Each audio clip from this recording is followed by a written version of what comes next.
క్రైస్తవ్యానికి వ్యతిరేకంగా ఉండే కొంతమంది అంటున్నారు, దేవుని బిడ్డలారా ఆయన 3 మేకులు పీకోలే కాదు, లేదంటే కొట్టేవారిని ఆ దేవుని బిడ్డలారా ఆపగలిగిన శక్తి అయిన లేక కాదండి. కానీ విధి యావత్తు ఇలాగూ జరగాలి కాబట్టి సర్వ పాప పరిహారో రక్త ప్రోక్షణం అవశ్యం తద్రక్తం పరమేత్మాన పుణ్యదాన బలియాగం పరిశుద్ధుని యొక్క రక్తము భూమి మీద చిలకరించబడితేనే గాని మానవునికి క్షమాపణ లేదు.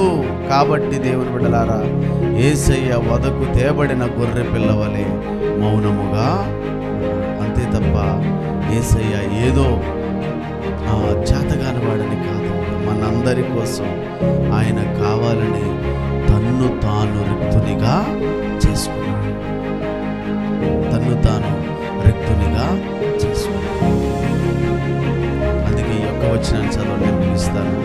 యెషయా గ్రంథము 53వ అధ్యాయం